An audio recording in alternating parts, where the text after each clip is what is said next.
ladies, let's go. You're on. Yeah. Have you got 2 10s for a 5? Just so happen to have it. Move it, move it, move it. You take the bucket and you put it under the cow's udder. Cow's udder what? That duck's alive. All fowl are alive when you buy them. You know what a foul is, don't you? Yeah, that's when a guy gets up and he hits the ball crooked. No. What time? Come on, you're gonna tell me who's pitching? Who is not pitching? I'll break you right. Imagine a time when if you wanted to see anyone perform, you'd have to go to a theater like this, and all day long, over and over again like they show movies now, performers would sing, dance, do comedy routines right there in front of you. Imagine that every comedian had to have baggy pants. Nobody wanted to see anybody's legs. And imagine that a pie in the face was a totally unexpected turn of events. Audiences screamed. Nobody had ever seen stuff like this before. Would you wait a minute? I'm trying to talk to the audience. Imagine 2 guys who worked in places like this night after night, year after year, back and forth across the country, whose chemistry was so remarkable that 60 years later, their jokes and routines are still getting laughs today. Can't you do that somewhere else?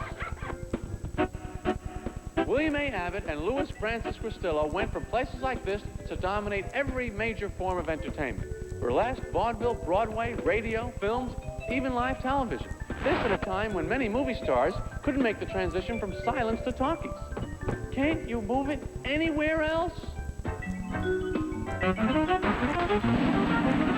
I grew up on these 2 guys, Abbott and Costello. It's Abbott and Costello meet Jerry Seinfeld. Call me a cab. You're a cab.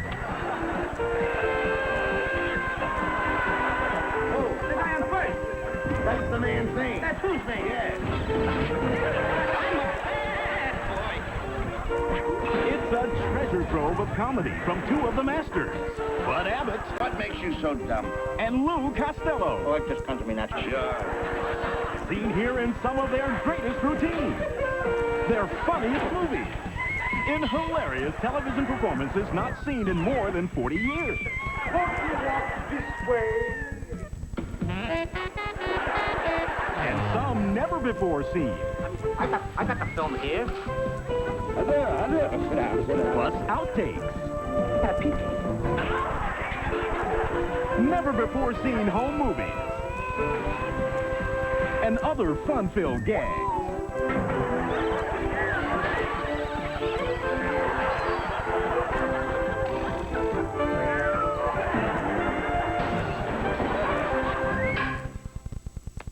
Okay, here's the premise.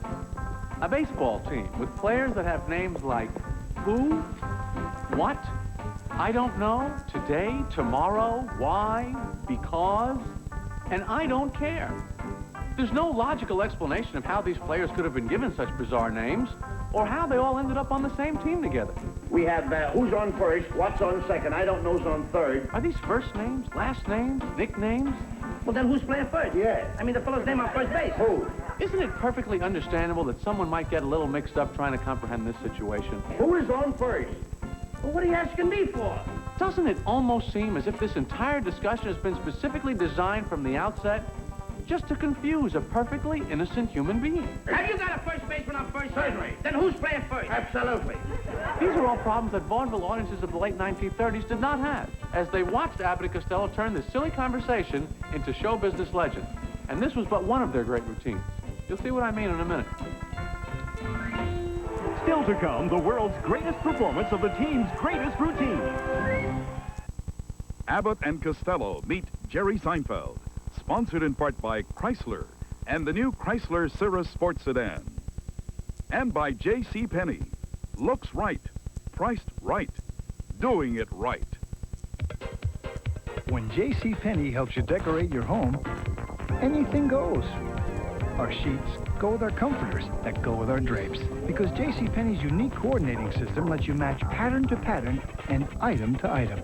So whether you go with the elegant styles of classic traditions or the bold colors of by design, our exclusive brands not only give you a lot for your money, but towels that go with your shower curtain, that go with your bathroom. J.C. Penney, doing it right. If someone said they wanted a car that was as quiet as a Mercedes, yet as practical as an Accord, that handled as well as a BMW, but was as economical as a Nissan Altima. And that somebody said they wanted all of this in one car? You'd say they had their head in the clouds. And you'd be right. This Cirrus, Chrysler's newest cab-forward car. It's not just a step above. It's the new plateau.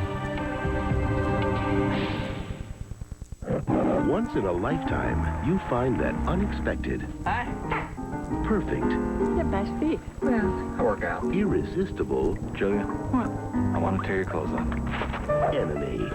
What? Can you help me out for a sec? Sec? Did I say sex? Michael Keaton, Gina Davis, I do not. The international symbol for no. I do not want you to come near me again. Hey, wait a minute. Speechless. So we're still on for midnight? Rated PG-13. Starts Friday, December 16th. Tonight, Jay's in New York with George Clooney and David Copperfield.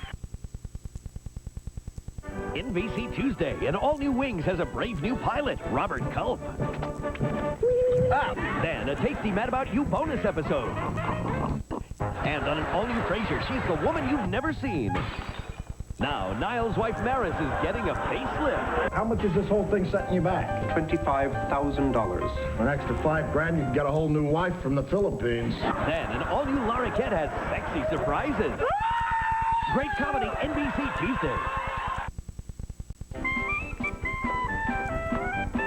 Meet me around the corner in a half an hour.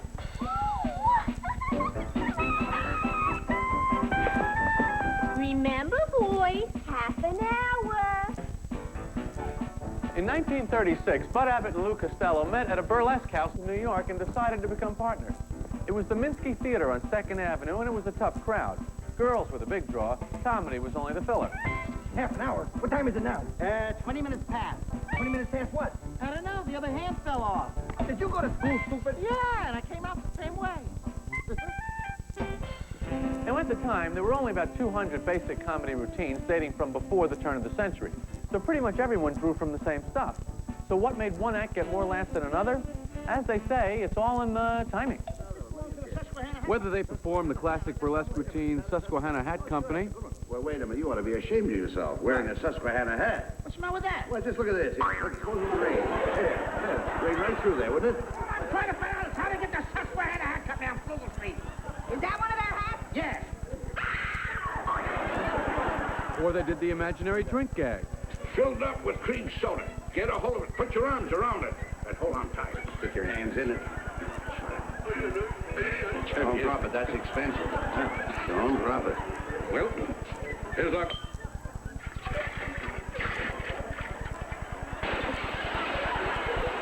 Or the famous mutter fodder bit. How about this horse, Bud? Bazooka. Oh, anything you want to know about Bazooka, ask me. He's a good mutter. I beg your pardon? Bazooka, he's a good mutter. He's a good mutter. You sure? Are you ridiculous? How can a he be a mutter? Sometimes a he is a better mutter than a she. A he is a better mutter than a she? Sure. A she has got to be a mutter, not a he. A he can't be a mutter. A she is a mutter. And a he can't be a better mutter than a she. Sure he can. Or loafing. Abbott and Costello had that polish, that precision, that pinpoint timing. You don't want to work. What are you doing? I got a job in a bakery. Good. What are you doing there? Loafing. That's... Oh, boy. What are you doing? Loafing. Where? In a bakery. You working? Certainly. Doing what? Loafing. Well, that's what I was doing here. I was just taking it easy. I was doing... No, that kind of loafing. They had each worked on their own for years with virtually no success. But as a team, they were unstoppable. Hello, Bud was Bud. tall, handsome, and debonair.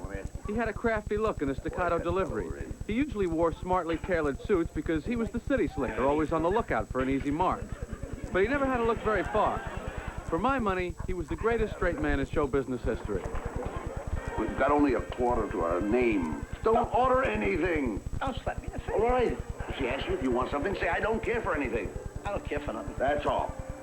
Remember that. Come on. Sit down. Now, what was it you wanted? I'll have a turkey sandwich and a cup of coffee. And you? I don't care for nothing. Oh, go ahead. Have a bite to eat. I don't want nothing. Take something small.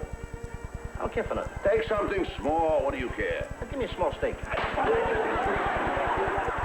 Lou was short and plump with the face of a child.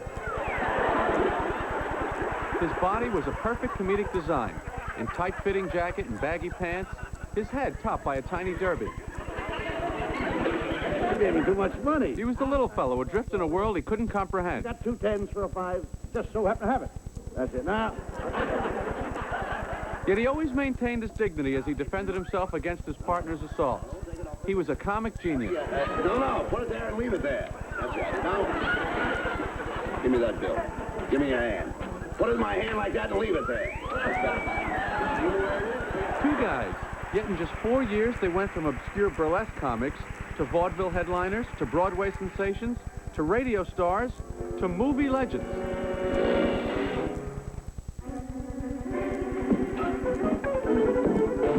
What are you doing?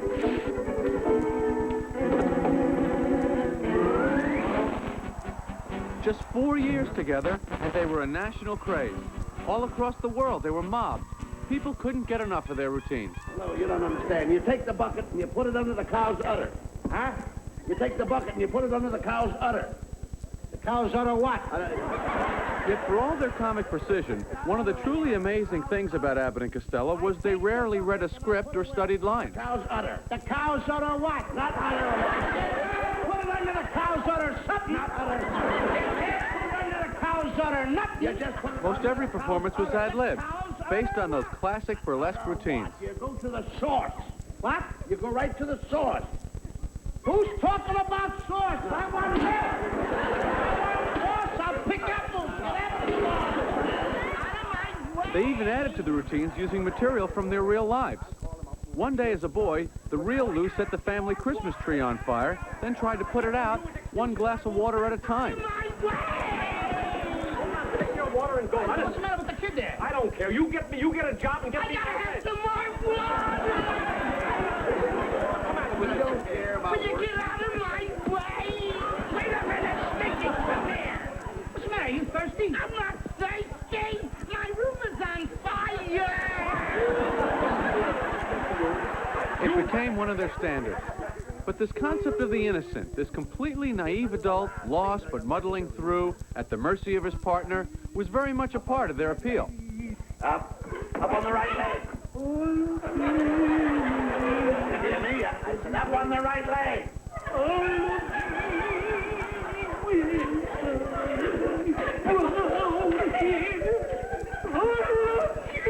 Up on your left leg. Up on the left leg. Never mind the right leg, the left leg. Never mind the left, hold the left. Up on the right. Right, hold the right. Up on the left. Up on both legs. These routines were so normal to them, they even spilled over into real life.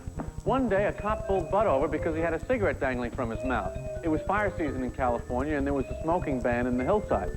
Bud asked why the cop thought he was smoking. You got a cigarette in your mouth. Bud said, I got shoes on, but I'm not walking. The cop thought a moment, couldn't dispute this, and sent him on his way. No ticket. To me, one of the things that made their stuff so great was that they had a remarkable knack for presenting both sides of a silly argument and making both points of view seem perfectly logical. Go ahead. What do you want me to do? Go ahead or back up? I'll tell you when. You just told me I gotta back up. Well, back up. I'm gonna back up. Go ahead. You almost wish you could jump into the scene and go, don't you see? This is just a simple misunderstanding. Back up or go ahead? What are you saying? Go ahead. Back up. Don't make a production out of this thing. You're only trying to get the car out. You want me to back up? I'll watch for You want me to back up? Back up. I'm gonna back up. Go ahead. Tell her. I'll tell her where is she. Where is who? I said tell her. Tell her what? Tell her nothing. I want to tell her. Well, go ahead and tell her. I don't care. You've got $50. Yeah. And I've got 52.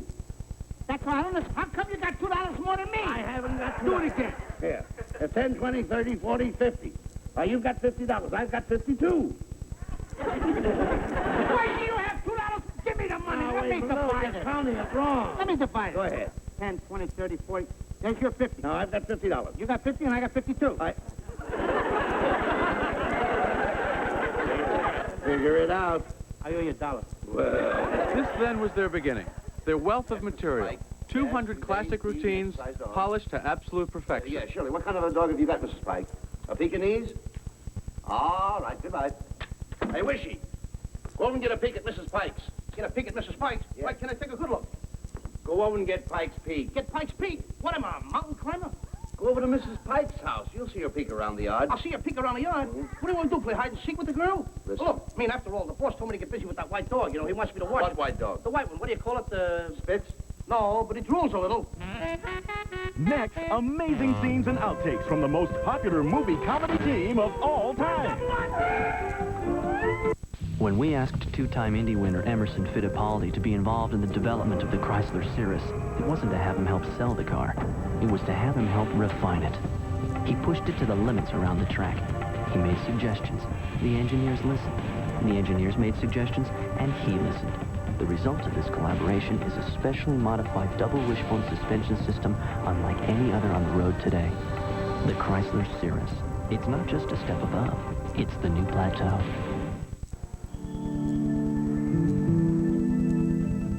Listen, this stuff that we make, it's powerful.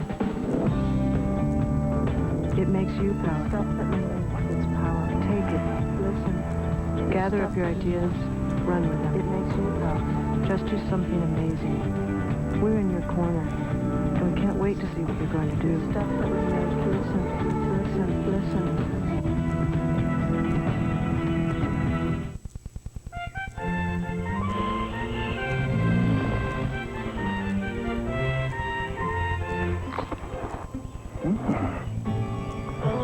Only one adult cereal could be this much fun to eat. Basic 4. A playful mixture of textures and tastes with crispy flakes, sweet and tangy fruits, and crunchy nuts. Splash on cold milk and get something tasty from the 4 food groups. Basic 4. Tastes so good. Will that fill all time? You'll forget it's for adults. One day, Dan Brooks was walking down the street, minding his own business. What he didn't realize is that he was about to bump into a beautiful woman. The woman who would have his 3 children. The woman who would graduate law school and go on to become a successful politician. The woman who would change his life forever. But rather than insisting on a Seiko, Dan settled for an ordinary watch. And unfortunately, Dan was running 1 second late. Seiko, built for life. To find just the right gift, you have to look in just the right place. Let's get a bathrobe. A bathrobe. JCPenney, doing it right. You go that way. Okay. You'll find the right styles, sizes, and colors. What about Doug? Something that's right for everyone. Gift certificate. Plus an easy way to shop right at home. And even if you do get it wrong, it's the cow. We have 1,300 stores to make it right. Done. JCPenney, doing it right. NBC and Frito Scoops presents Reba, America's Entertainer of the Year. Reba McEntire in her first ever televised event. Then, sound the charge. From Stagecoach to Dances with Wolves, relive the greatest moments in movie history. 100 years of Westerns after Reba, NBC Friday. It's a special Saturday on NBC, starting with 2 friends. Where are you? Here. And one incredible summer. You ever kissed anyone? No. Let's try it. Macaulay Culkin, Dan Aykroyd, and Jamie Lee Curtis in the network television premiere of My Girl, Then. It's history's funniest comedies and the funniest show of the year. You are a meathead. Celebrate 40 years of TV's funniest families. Ricky, this is it. Alan Thicke, Felicia Rashad, Meredith Baxter, the best of TV's funniest families after My Girl, NBC Saturday. Woody Allen on his work and his new movie. What? Bob Costas one-on-one in an exclusive rare interview with one of America's premier directors. Dateline Tuesday. In burlesque, a slap is worth 1,000 words, and a play on words can be milked for 1,000,000 laughs. Even though they were adept at physical comedy, it was the intricate wordplay that enabled them to move on, while most of their contemporaries were still throwing pies and pulling their pants down. From theater, it was a hit weekly radio series. Included in their contract, they were performing Who's On First once a month, year after year. It was so brilliant, people didn't get tired of hearing it. All right, you guys, come on, bring it out here. Let's change that set around. Time is money, let's go. Put some muscle into it. Lou Costello was the more ambitious one, and he had them set their sights on Hollywood. It was 1940, only 4 years since they shook hands and became partners. One thing I should mention about their partnership, the money split was 60-40. Bud the straight man got 60, Lou the comic only got 40. That's because where they were from, burlesque, comics were a dime a dozen. But with a great straight man, you had an act. Boy, why didn't I think of that? Why, certainly, we'll shoot the works. We'll bet on Lolly C at 30 to 1. 30 to 1? How can we do that? It's already 1:45. Oh, come on. Present. Arms. There's joke timing, and there's career timing. Bud and Lou had both. When they performed this now famous drill routine in an office meeting, they made studio executives laugh so hard, they were signed to a long-term movie contract on the spot. Right. Face.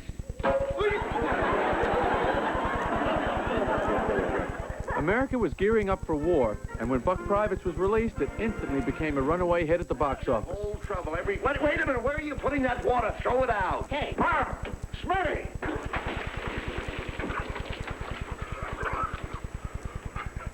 You. I'll strangle you.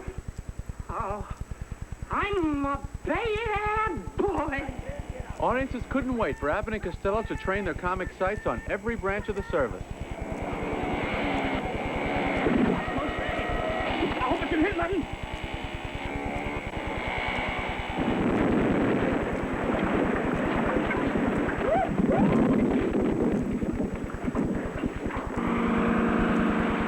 This was WW2, but because of Abbott and Costello, America was able to laugh even in time of war. Yes, well, now, get that tablecloth over there. Hurry up. Come on, throw it over the table. Throw it over the table. Right. What are you doing? While American audiences knew the difference between Truth and Abbott and Costello send-ups, the Japanese High Command was showing Abbott and Costello films to their troops and telling their soldiers that these were typical American servicemen.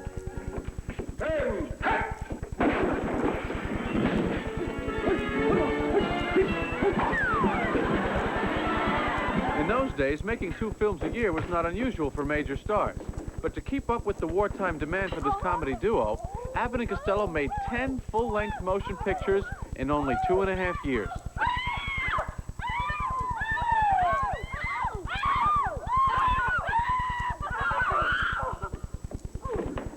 Oh, a toast to the guy that's chasing me. Because Abbott and Costello films became the most lucrative series of movie comedies ever made, even the U.S. government wanted to get into the act, enlisting them into the war effort. When you buy a defense stamp or a defense bond, you're saving your money by lending it to Uncle Sam. See, Uncle Sam needs that money to build ships and planes, tanks. And what? Tanks. You're welcome. No one had ever seen anything like it. 2 burlesque comedians were the most popular men in America. In one sweeping cross-country marathon, Abbott and Costello raised over $80 million selling war bonds. Roughly $1 billion in today's dollars. Okay, Mayor, how are you? Well, I'm fine, Costello, and I want to welcome you to the city. You and Abbott did a mighty fine job. Wait a minute. That's the mayor. I'm LaGuardia, eh? No. Oh, Mayor LaGuardia, seriously, I want to congratulate you boys on the fine work you've been doing. They truly had an effect on the country's morale. They were the nation's comic relief. I haven't had food for 2 days, and I still have the face of a 10-year-old boy. If I was you, I'd give it back to him, because you're getting it all wrinkled. Of course, their films did enable them to stretch their routines just a little bit. Nothing's good, but I'm eating anyway. You're not here. I'll bet you're not here. How much you want to bet? All right, we'll bet the chickens. No, the chicken? We'll bet the chickens. You're not here. I'm here. All right, you're not in Philadelphia. Yeah. You're not in Baltimore. And you're not in Washington. I got an aunt lives here. Never mind that. Well, if you're not in Philadelphia, Baltimore, or Washington, you must be someplace else. That's right. And if you're someplace else, you can't be here, can you? No. All right.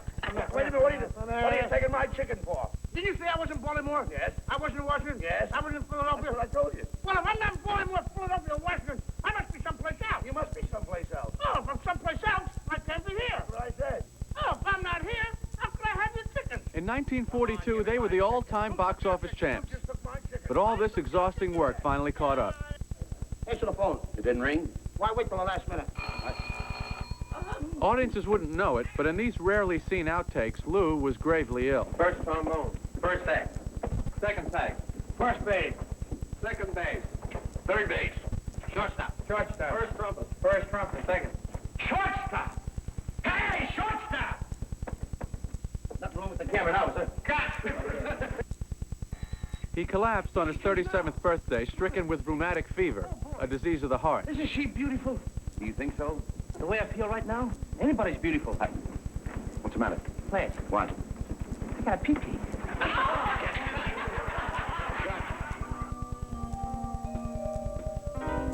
After an entire year laid up in bed, he was finally allowed back to work. Now I gotta get one of these dummies. Oh, sure.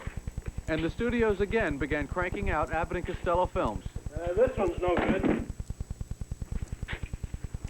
Here it is. Well, don't park it here. Take it up on the balcony.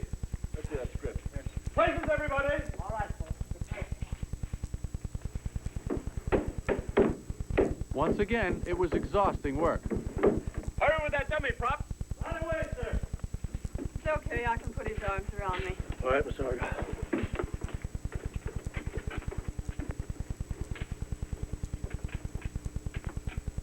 Roll him. Aha! Klondike Pete.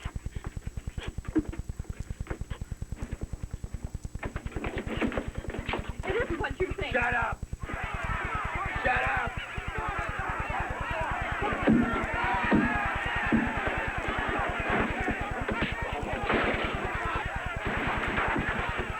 Hold it. Was that all right, Mr. Kippen? It still looks a little phony.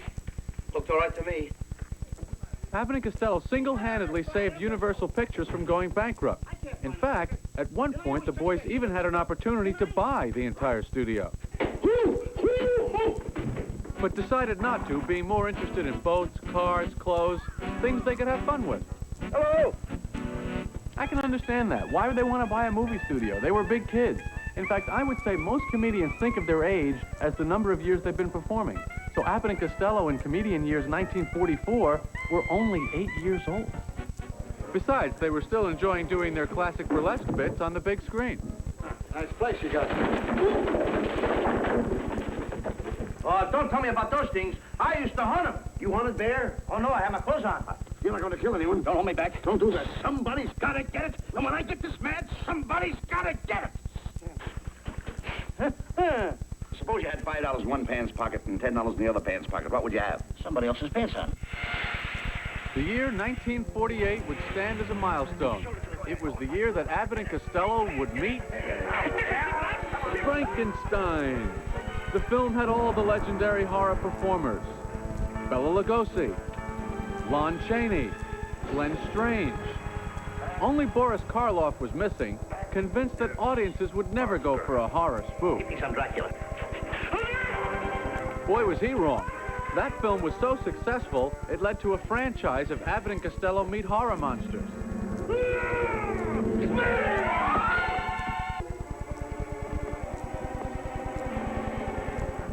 And now, with the success of these films, Boris Karloff couldn't wait to join the cast. He would make 2 movies with Abbott and Costello, both box office hits. Eddie, come on, man. Sweet country mustard. Give me a hand.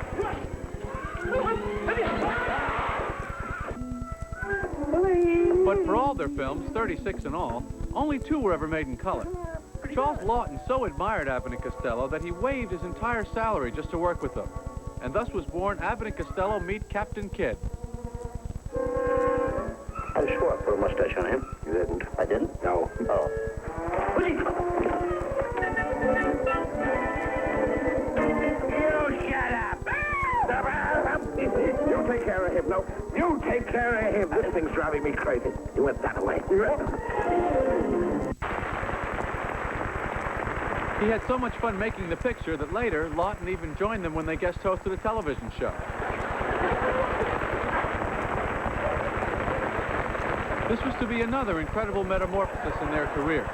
Abbott and Costello would reinvent themselves yet again on television. Stay tuned for more classic laughs on Abbott and Costello Meet Jerry Seinfeld. The new Chrysler Cirrus has an advanced 24-valve V6. Its cab-forward design conveniently provides room for 5 and a vast array of new technology. It has dual airbags and advanced rail-through construction for superior handling and quietness. Chrysler Cirrus.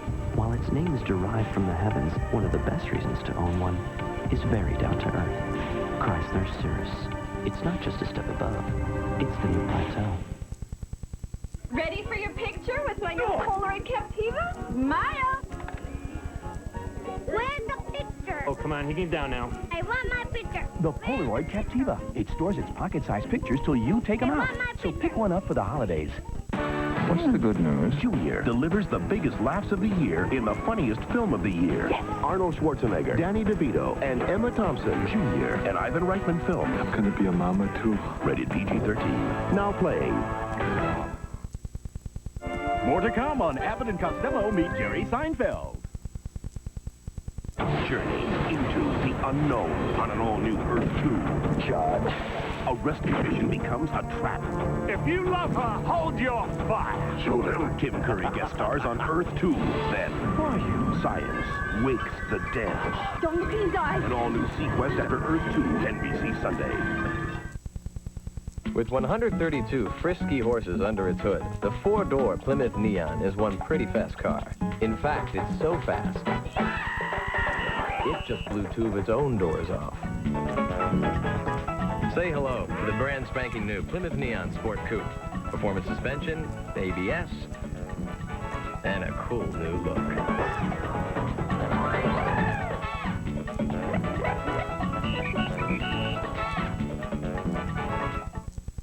This Friday is a day off, so what would anybody be doing up at 6 a.m.? Saving money during Farmor's deep discounts at daybreak. Starting at 6 a.m., find what you need for the holidays at low power buying prices. Twin Tack 100-count light sets, $2.98. That's just $1.49 for 100 lights. Boxed greeting cards, originally $6.99, only 99 cents. But you better get up early because they won't last all day. Only at Farmore, your super discount drug and holiday store. Go West. Real things I enjoy. Go West. Don't give me fake. I want the real McCoy. Except no imitations. Arby's chicken fingers are the real stuff. Nothing fake. Real strips of breast meat breaded with a special seasoning. Dip them in our Arby's sauces and it's real good. Oh, it's true. No lie. Look for the hat in the western sky. Go West. Arby's. It's better out here.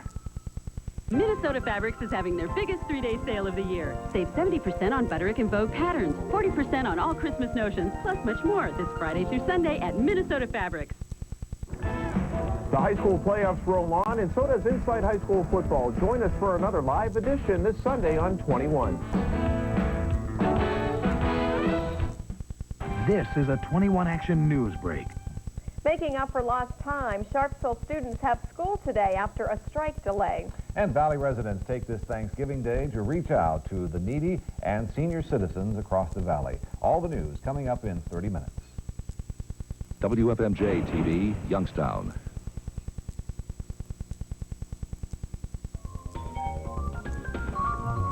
When television started, it was